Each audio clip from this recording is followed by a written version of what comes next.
ಧರ್ಮಸ್ಥಳಕ್ಕೆ ನಿಮ್ಮ ಮಗಳನ್ನ ಕರ್ಕೊಂಡು ಹೋಗ್ಬಾರ್ದು ಅಂತ ಯಾರು ಹೋಗ್ಬಾರ್ದು ಅಂತಂದ್ರೆ ಈ 9 ವರ್ಷದ ಮೇಲೆ ಮೆಚೂರ್ ಆದವರು, 10 ವರ್ಷದ ಮೇಲೆ ಮೆಚೂರ್ ಆದ ಮಕ್ಕಳು ಹ್ಮ್. ಅಲ್ಲಿ ಮೆಚೂರ್ ಆದ್ರೆ ನಗ್ತಾ ನಿಲ್ತಾವಂತ. ಹ್ಮ್ ಹ್ಮ್ ನಮ್ಗೆ ಇದು ನನ್ಗೆ ಪರಿಚಯ ಆಯ್ತು. ನಮ್ಗೆ ಒಬ್ರು ಹೇಳಿದ್ ನಮ್ ರಿಲೇಟಿವ್ ಹ್ಮ್ ಹ್ಮ್ 9 ವರ್ಷ ಅದೇ ಆದ ತಕ್ಷಣ ಅಲ್ಲಿ ಮೆಚೂರ್ ಆದ್ರೆ ಹ್ಮ್. ಅದು 9 ವರ್ಷ ಮೇಲೆ ಇವಾಗೆಲ್ಲ ಬೇಗ ಬೇಗ ಆಗ್ತಾರೆ. ಹೌದು ಹೌದು. ಆಗು ಮಕ್ಕಳು ರಿಟರ್ನ್ ಬರುದಿಲ್ಲ ಅಂತ. ಹ್ಮ್. ಇದೊಂದು ಕೇಳಿದೀನಿ ನಾನು. ತುಂಬಾ ಜನ ಹೇಳ್ತಾರೆ ಅಲ್ಲೇ ಇದ್ ಬಿಡುದಂತೆ, ಅವರೇ ಓದಿಸುದು, ಅವರಿಗೆ ಮದುವೆ ಮಾಡಿಸುದು, ಅವರೇ ಸಾಕೊಂಡಿರುದಂತೆ, ಹೌದಾ? ಅಲ್ಲಿಗೆ ಬಿಟ್ಟು ಹಾ, ಬರ್ಬೇಕಂತ. ಹಾ, ಹಾ, ಅದ್ ದೇವ್ರ ಆಸೆ ಪಡ್ತದಂತೆ. ಹ್ಮ್. ಅವರು ಮೊದ್ಲಿಂದ ಎಲ್ಲ ಹೇಳ್ಕೊ ಬರ್ತಾ ಇರೋದು. ಹ್ಮ್. ಇವ್ ಮೊನ್ನೆ ಕೇಳಿದ ತಕ್ಷಣ ಮೊನ್ನೆ ನಾನು ನಮ್ಮ ರಿಲೇಟಿವ್ ಮನೇಲಿ ಬಿಟ್ಟು ಹೋಗಿದ್ದೆ. ಹ್ಮ್. ಇಲ್ಲಿಂದ ಟಿಕೆಟ್ ಮಾಡಿದ್ದೀನಿ. ಹ್ಮ್. ಗವರ್ಮೆಂಟ್ ಬಸ್ಸಲ್ಲಿ ಅವ್ರಿಗೆ ಫ್ರೀ ಅಲ್ಲ, ಹ್ಮ್. ಟಿಕೆಟ್ ಮಾಡಿದೆ. ಅವ್ರಿಬ್ರಿಗೆ ಟಿಕೆಟ್ ಮಾಡಿದ್ದೀನಿ. ಕಡೆ ಗೋಳಿ ಅಂಗಡಿಯಲ್ಲಿ ಈಗ ಇಲ್ಲಿ ಯಾರಾದ್ರೂ ಅಲ್ಲ, ಆತರ ಬಿಟ್ಟು ಬಂದಿರೋರು? ಕೇಳಿದ್ದೀನಿ ನಾನು. ಹಾ, ಹಾ. ಅದನ್ನ ನಾನು ಕನ್ಫರ್ಮ್ ಮಾಡಿ ನಾನೇ ಖುದ್ದಾಗಿ ಒಂಚೂರು ಎಲ್ಲಾರು ಏನ್ ಏನ್ ಏನ್ ಹೇಳಿದ್ರು? ಅವರು ಅದೇ ನಮ್ಮ ಒಬ್ರು ಮಗಳನ್ನ ಅಲ್ಲೇ ಬಿಟ್ಟು ಬಂದಿರೋ, ನೀವೆಲ್ಲ ಕರ್ಕೊಂಡು ಹೋಗ್ಬೇಡಿ ಅಂತ ನಂಗೆ ಈ ತರ ಮೆಸೇಜ್ ಹಾಕಿದ್ರು. ಆ ಮಗಳು ವಾಪಸ್ ಬರಲ್ಲ ಅಂತ ಹೇಳಿ ಬರಲ್ಲ ಅಂತ ಹೇಳಿ ಅಲ್ಲೇ ಬಿಟ್ಟು ಬಂದಿದ್ರಂತ. 1 ವರ್ಷದ ಹಿಂದೆ, ಒಂದೂವರೆ ವರ್ಷದ ಹಿಂದೆ. ಇವಾಗ ಅಲ್ಲಿ ಅವ್ರ ಮಗಳು ಅಲ್ಲಿ ಇದ್ದಲ್ಲ ಇಲ್ವಾ? ಅದು ಕೇಳ್ಬೇಕಿನ್ನು, ನಮ್ಗೆ ಸರಿಯಾಗಿ ಮಾಹಿತಿ ಇಲ್ಲ. ಮತ್ತೆ ಈ ವಿಷಯ ಅಂತೂ ಗ್ಯಾರಂಟಿ ಇವರಿಗೆಲ್ಲ ಗೊತ್ತು. ಇವಳು ಕರ್ಕೊಂಡು ಹೋಗಿ ಭಯ ಬೀಳ್ತಾಳೆ ಅಲ್ಲಿ. ಬಾ. ಅವಳಿಗೆ ಗೊತ್ತು, ಬನ್ನಿ ಬನ್ನಿ ಬನ್ನಿ ಬನ್ನಿ ಬನ್ನಿ ಅವಳಿಗೆ ಏನ್ ಗೊತ್ತು ಹೇಳಿ? ಆ ವಿಷಯ. ಅಂದ್ರೆ ಕರ್ಕೊಂಡು ಹೋಗ್ಬೇಡಿ ಅಂತಾರೆ. ಇವಳೇ ಬೈತಾರೆ ನಮ್ಗೆ, ಬಾಡ ಮಗಿನ ಇಲ್ಲಿ ಕರ್ಕೊಂಡು ಏನ್ ಹೇಳಿ? ಹೋಗ್ಬೇಡ. ನಿಮ್ಮ ಹತ್ರ ಮಾತಾಡಿದ್ರು ಅವರು? ಅವ್ರು ಮಾತಾಡಿಲ್ಲ. ಅಲ್ಲ, ಈ ವಿಷಯ ಮೊದ್ಲಿಂದಾನು ಇವ್ರಿಗೆಲ್ಲರಿಗೂ ಗೊತ್ತು. ಹೇಳ್ತಿದ್ರು 10 ಹ್ಮ್. ವರ್ಷ ಹಿರಿಯರಿಗೆ ಗೊತ್ತು. ಮೇಲ್ಪಟ್ಟದ ಮಕ್ಕಳನ್ನ ಕರ್ಕೊಂಡು ಹೋಗ್ತಾಗ ಹ್ಮ್ ಹ್ಮ್. ಎಲ್ಲ ಹೋದ್ರೆ ರಿಟರ್ನ್ ಬರುದಿಲ್ಲ ಅಂತ. ಅದು ಏನು ಅಂತ ಅರ್ಥ ಆಗುದಿಲ್ಲ. ಅಲ್ಲಿ ಮಾತ್ರ ಆಡ್ತಿದ್ರೆ ಅವ್ರು ಒಂದು ಕಂಬ ಹಿಡ್ಕೊಂಡಾಗಿ ಆಡ್ತಾ ಇದ್ರಂತೆ. ಹೌದಾ? ಹ್ಮ್. ಮತ್ತೆ ನಾವು ಕರೆದ್ರು ಬರಲ್ಲ ಅಂತ. ಹ್ಮ್ ಹ್ಮ್ ಹ್ಮ್.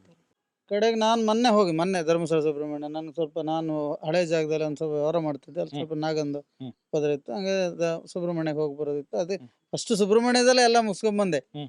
ಆಮೇಲೆ ಶಿವರಾತ್ರಿ ಅಲ್ಲ, ಹ್ಮ್. ಧರ್ಮಸ್ಥಳಕ್ಕೆ ರಶ್ ಇತ್ತು. ಏನೋ ಅದೇ ನನಗೆ ದೇವ್ರು ಆ ಕಡೆ ಹೊಲ ಮಾಡಿದ್ದು. ಹ್ಮ್. ಅಲ್ಲೆಲ್ಲ ಮುಗಿಸ್ಕೊಂಡು ಅಲ್ಲೇ ಊಟ ಮಾಡಿದ್ವಿ ಈ ಸರ್ತಿ ನಾನು. ಎಲ್ಲಿ? ಎಲ್ಲಿ? ಸುಬ್ರಹ್ಮಣ್ಯದಲ್ಲಿ. ಸುಬ್ರಹ್ಮಣ್ಯದಲ್ಲಿ. ಇಲ್ಲ ಅನ್ನ ತಿನ್ಕೊ ಬಂದಿಲ್ಲ. ಅದೊಂದು ಖುಷಿ ನನಗೆ. ಹಾ. ಆದ್ರೂ ನಂಗೆ ಆ ದೇವ್ರು ನೋಡ್ಬೇಕು. ದೇವ್ರು ಯಾವತ್ತೂ ದೇವ್ರೆ. ದೇವ್ರ ಮೇಲೆ ನಾವು ಏನ್ ಇದು ಮಾತಾಡೋದು? ಮಾಡೋದಿಲ್ಲ. ದೇವ್ರ ನೋಡೋಕೋಸ್ಕರ 4:15 ಗಂಟೆ ಕ್ಯೂ ನಿಂತಿದ್ವಿ. ಹ್ಮ್. ಗೊಚ್ಚದೆಲ್ಲ ನಿಮ್ಗೆ ಕಳಿಸಿದೀನಿ. ಅದ್ರ ಮಧ್ಯೆ ಯಾವ ತರ ನುಸಿ ಇದೆ, ಹ್ಮ್. ಮತ್ತೆ ಆ ಜನಗಳಿಗೆ ಏನು ಇದೆಯೋ ಗೊತ್ತಿಲ್ಲ. ಹ್ಮ್. ದಾರಿ ಮೇಲೆ ಮಲ್ಕೊಂಡಿದ್ದಾರೆ. ಹ್ಮ್. 1:15 ಗಂಟೆ ಬ್ಯಾಗ್ ಇಡ್ಲಿಕ್ಕೆ ಕ್ಯೂ. ಹ್ಮ್. ಹಾಗಾದ್ರೆ ಇವ್ರಿಗೆ ಒಂದು ಅಂತ ವ್ಯವಸ್ಥೆ ಮಾಡ್ಲಿಕ್ಕೆ ಅಲ್ಲೇನು ದುಡ್ಡಿಲ್ವಾ? ಹ್ಮ್. ಈಗ ಒಂದು ಶಿವರಾತ್ರಿ ಒಂದೊಂದು ಪೆಂಡಲ್ ಹಾಕಿ ಅವ್ರವ್ರ ಬ್ಯಾಗ್ ಇಡುವ ವ್ಯವಸ್ಥೆ, ಜನರಿಗೆ ಮಲಗುವ ವ್ಯವಸ್ಥೆ, ಬರ್ತಾರೆ ಅಂತ ಗೊತ್ತಲ್ಲ. ಜನರನ್ನ ಕುರಿ ಅಂದ್ರೆ ನೀವು ಭಿಕ್ಷುಕರು ಎಲ್ಲರೂ ಸೌಜನ್ಯ ವಿಷಯಕ್ಕೆ ಹೋಗ್ಬೇಡ ಹಾಗೆ ಹೀಗೆ ಅಂತೇಳಿ ನಂಗೆ ಪ್ರಚೋದನೆ ಮಾಡ್ತಿದ್ರು. ನಾನು ತಲೆ ಕೆಡಿಸ್ಕೊಂತ ಇಲ್ಲ. ಮತ್ತೆ ಇನ್ನೊಂದು, ನನ್ನ ಸಂಘ ಲೋನ್ ಕಟ್ಟಬೇಕಾದ್ರೆ ಅವಳಿಗೆ ನ್ಯಾಯ ಸಿಕ್ಕರ ಮೇಲೆ ಕಟ್ಟೋದು ಅಂತೇಳಿ ನಾನು ಘೋಷಣೆಯಾಗಿ ಹೇಳ್ತಾ ಇದ್ದೀನಿ. ಯಾವ ಭಯನೂ ನಂಗಿಲ್ಲ. ಅವ್ರು ಯಾರು ಬರ್ತಾರೋ ಬರ್ಲಿ. ಯಾಕಂದ್ರೆ ಮಗು ಅದು, ನನ್ಗೂ ಮಗುವೆ. ನನ್ಗೂ ಒಂದು ಮಗಳಿದ್ದಾಳೆ. ನಮ್ಮ ತಂಗಿನೋ ಇನ್ನೊಂದು ರೂಪದಲ್ಲಿ ಪಾಪ ಅವಳು ಇದಾಗಿದ್ದಾಳೆ. ಅದು ನಾವು ಹೋರಾಟಕ್ಕೆ ಹೋಗಿದ್ದೀನಿ. ಬೆಳ್ತಂಗಡಿಯವ್ರಿಗೆ ನಾನು ಬಂದಿದ್ದೀನಿ. ಬೆಳ್ತಂಗಡಿ ದೊಡ್ಡ ಹೋರಾಟ ಆಯ್ತಲ್ಲ, ಆ ಸಭೆಗೆ ನಾನು ಬಂದಿದ್ದೀನಿ.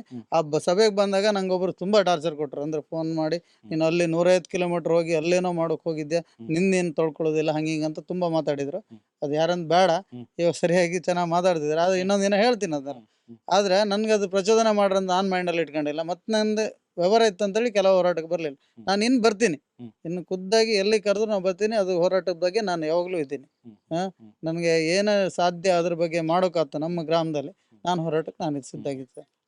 ಅದೊಂದು ಕ್ಲಿಯರ್ ಆದ್ಮೇಲೆ ನಾ ಕೊಟ್ಟರು ನ್ಯಾಯ ಸಿಕ್ಲಿ.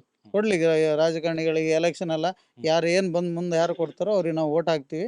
ಫಸ್ಟ್ ಅವಳಿಗೆ ನ್ಯಾಯ ಸಿಗ್ಬೇಕು. ಅದೊಂದು ಆಗಲಿಂದ ನೆನ್ಪು ಮಾಡ್ಕೊಂಡ್ ಬರ್ತಿದ್ದೆ ನಾನು ಹೇಳ್ಬೇಕಂತೇಳಿ.